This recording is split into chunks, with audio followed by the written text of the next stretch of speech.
Hey guys, I always start this video off. Oh, I got an idea. Okay. Hey guys, I realized I always start these videos off apologizing because I'm such a shit person at procrastinating and I can never get them up on time. So I want to apologize in advance.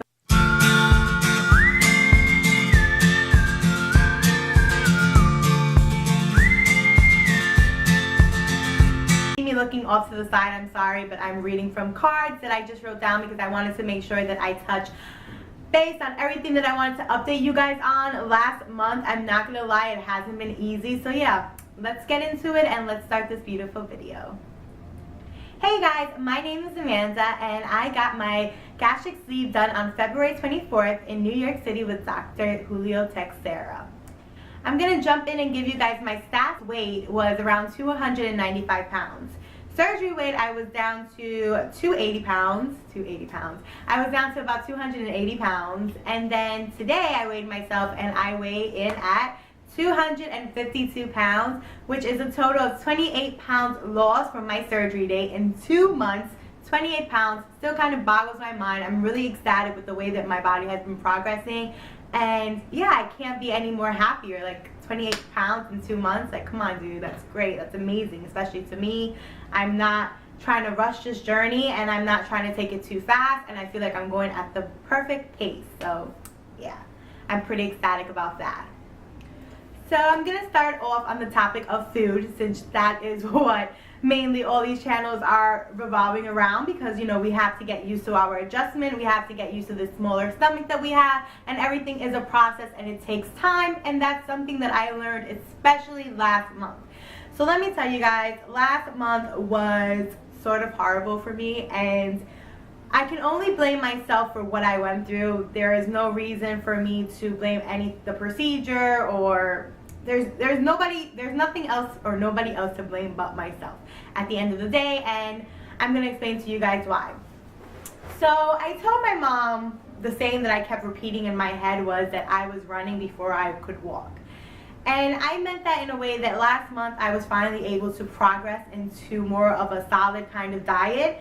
And I was so grateful for that because, you know, I was already over the purees, I was over the soups, I was over all that. Even though I wasn't hungry, it's just, you know, it kind of gets tiring when you put yourself in a routine. And maybe, you know, for those going into it in this procedure, maybe you want to start prepping out which meals that you're going to be eating or drinking during the days that you can't have solid foods, because you know, sticking to a routine, if you start getting tired of it and you start getting upset that you cannot eat solids, so maybe you want to try to switch it up and start thinking of recipes and things that you can do now before the procedure itself. So I was finally able to eat some solids last month, and let me tell you how much I rejoiced. I rejoiced so much that I ate really quickly. I wasn't thinking about everything that I was putting in my mouth, and I ended up having everything that I put in my mouth stuck right here until I threw it back up. And that was not the first or last time I threw up that month.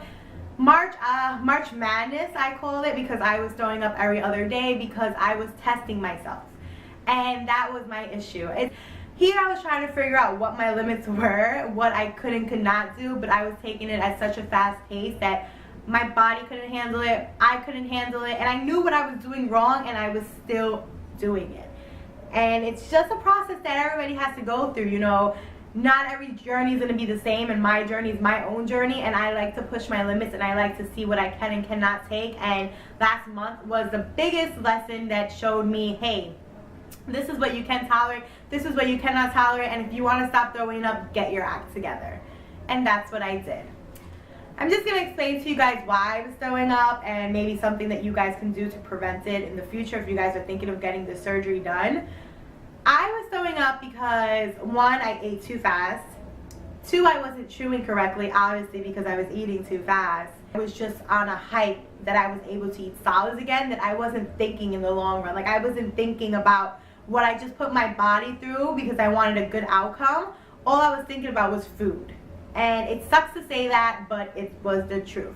Now I learned my lesson, and I know that I'm going to be able to consume what I want, and it's going to satisfy myself, and I don't have to be a freaking pig about it. And I'm happy that I learned my lesson now, and it didn't take me like 5 months to learn my lesson and be throwing up the whole time. But You live and you learn. I was also sick. I got dehydrated last month. Everything was just like downhill last month. Like last month was such a hurdle that I had to get over. This month has been amazing, and I feel like I had to go through that month just to get here and to finally be like on the other side and be like, okay, let's go. Let's do this, Amanda. Like, stop thinking with your fucking head. Like, stop thinking with your, because I can't even say stop thinking with my stomach because I'm not even hungry. It's like my mind, it's my head is playing tricks on me. Like, stop thinking with your head and think with your stomach. Like, it was the other way reversed before. Like, you were thinking with your stomach and not your head. And now it's like, think with your head and not your stomach. Wait, did I say it right? No. Think with your stomach and not your head, because my stomach is never hungry, and when it is hungry, it will tell me. I will eat a little bit and it will be done. It'll be like, girl, thank you. You can go. You can keep on. Go throughout your day. I was saying I also got dehydrated and sick, and I had to call out of work for about a week because I went out with my parents to dinner, and I did 2 mistakes this night. They had some sangria. Sangria is like a wine mixture, and it has fruits in it. I was like, hey, fruits are healthy. Even though they're infused with a bunch of wine, I'm going to eat some. I ate some. I did feel, I'm not going to lie, I felt tipsy off of it, fruit-infused wine. Like, it was blowing my mind because I was like, yeah, I knew that sometimes alcohol gets to you much quicker than before.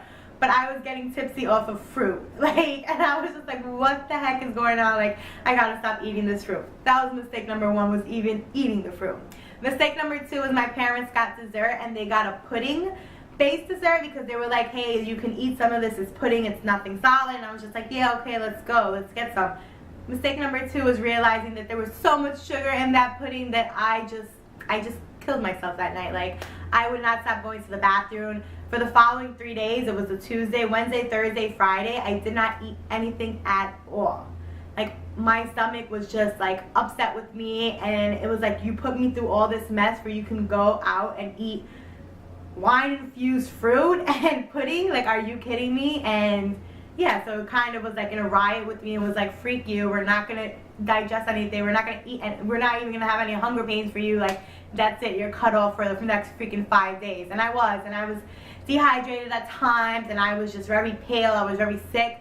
My mom was so nervous. She wanted me to go to the hospital, to the ER, but I'm very, not against hospitals, but I just, if I don't need to go, I won't. And I was just like, listen, I'm gonna wait it out. I'm gonna let my body like adjust. I'm gonna let my body like, you know, take out all the sugar and everything that I ingested, like just let it all come out and just try to work through it. And I did. And after that day, I got myself together and I got my act together, and I basically told myself to stop doing what the freak I was doing before, because obviously it's not working. Like, you know, I had to take a step back and realize, like, hey, you just put yourself through 9 months of doctor's appointments and follow-ups and psychologist appointments and nutrition appointments and the surgery itself and the post-op. Like, are you seriously going to be jeopardizing everything that you just did for wine or for pudding?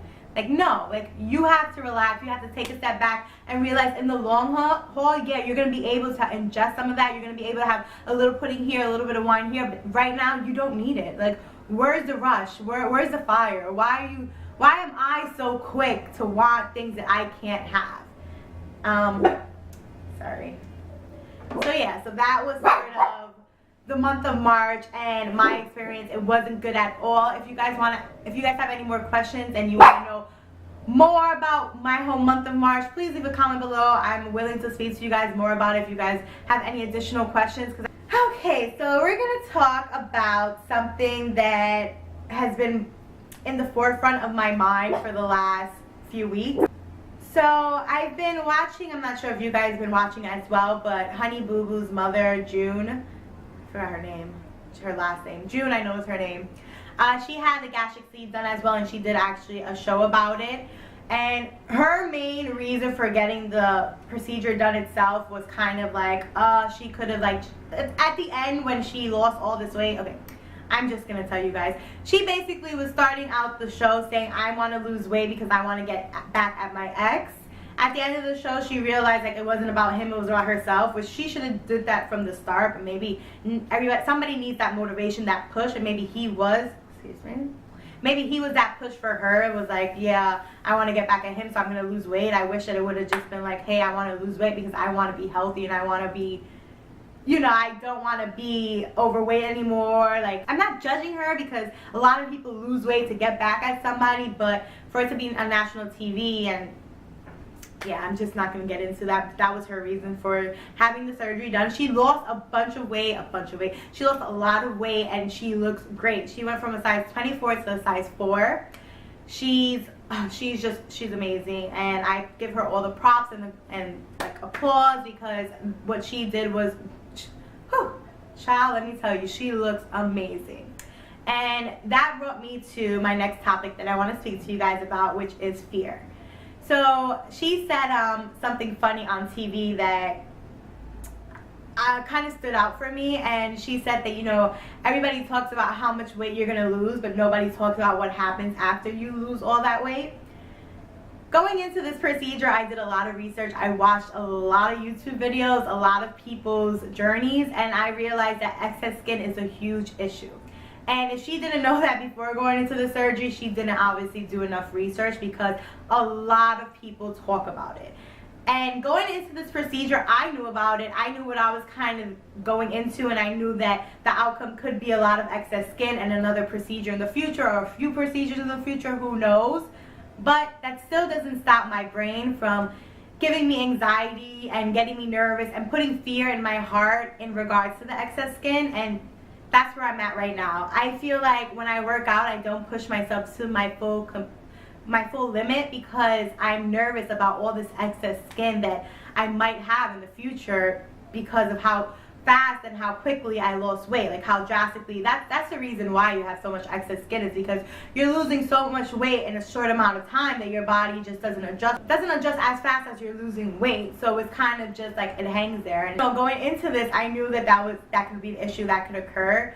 I'm still very nervous about it, and I'm still feeling like I'm stalling myself in a way that I'm not giving it my full potential of working out as much as I can because of that. And it sucks.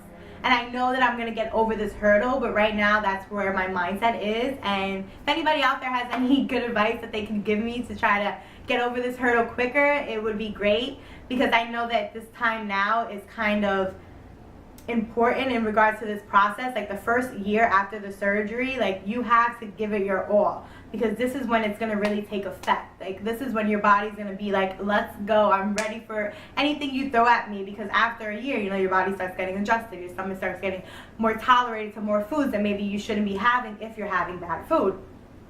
So I know that this year is like very, very important, and I have to get my act together, but that does not stop me from having fear, and that does not stop my brain from overthinking, and it doesn't stop me from getting nervous about the excess skin. I know it's going to happen regardless. It doesn't mean that I'm not scared about it. I just wanted to mention that I did lose about 100 pounds when I was 21.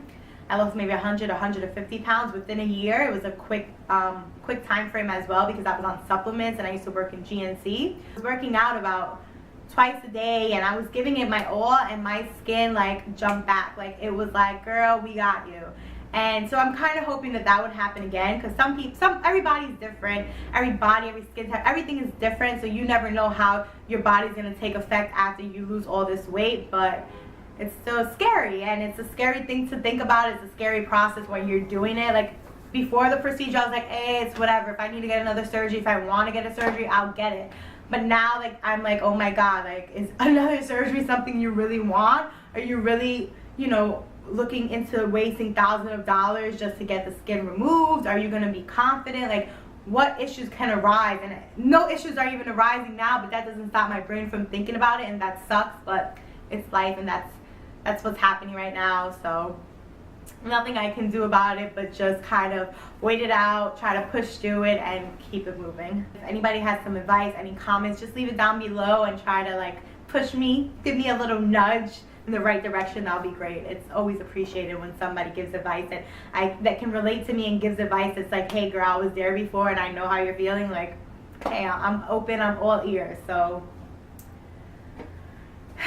in regards to working out, I just wanted to tell you guys something that I found that's been very helpful for me. This one is not the one that I've been taking because I just purchased this one. But GNC, they sell pre-made C4 drinks, which is something just like this. It's a powder. You put in 8 ounces of water, you mix it up, you shake it, and it's an energy. It's basically like caffeine drink, and it will give you, let me see, it has about 350 mgs of caffeine. It has some other stuff here that I cannot pronounce, but regardless, this is amazing. It gives me that extra boost that I need after work when I'm come out tired and drained. Like, it's like, here girl, take some, and I'm just wide awake. Oh, about being wide awake, don't take it too late. If you take any type of energized drink, any type of caffeine, any pre-workout drink, it has a lot of caffeine in it, so don't take it too late, because then it's going to be hard for you to go to sleep. I went through it like 5 times. I still don't learn my lesson, and I'm still up at like 3 o'clock in the morning like, why did I drink that drink? My B12 once a month. I wanted to speak to you guys in regards to my chewables for my calcium and my one a day. So I was watching somebody else's videos, I think, or either reading an article online, and they basically pointed out that something that, you know, obviously it's, if you would just stop and think, you'll be like, oh, okay, yeah, that makes sense. But at the time, I wasn't thinking about it. Basically how every chewable vitamin has calories. And these calcium, what are they? Calcium caramel chewables. I have these as a snack. Like, I will snack on these. Like, they're delicious, and they are 15 calories each, so that's why they're delicious. And for the one a day, it's about 10 calories per chewy. So just picture I'm eating 2 of these a day, and one of these, that's right there, what, 40 calories in vitamins alone. Like, when you can just have a pill and it'd be no calories. So I got the calcium, and I have to now get my one a day in pills, because, you know, why would I add calories to my diet when I can avoid it? I have been working out. I have a membership for New York City Sports Club, and I went to the gym, and I went one time for 2 hours, and I felt so good. Like, it's, you know, it de-stresses you, and it makes you feel great about yourself. And I overcame that whole, like, I'm nervous and I'm scared. Like, I was just like, freak it. Like, I'm here to work out. Yes, I'm overweight, but that's why I'm at the gym. So yeah, I'm happy I kind of got over that little, oh, I don't want to go to the gym, everybody's gonna look at me, tantrum I had about that. I also saw somebody put on their YouTube about Ula, which is something that reminds you to drink water or drink any type of liquid every half an hour, and I am ordering that. And I would tell you guys, I would give you guys an update about that as well, because my liquid intake is not that great. It's tolerable at best. Like, it's like, you can do better. I don't have 2 bottles of water in a day, so that tells you where I'm at that point.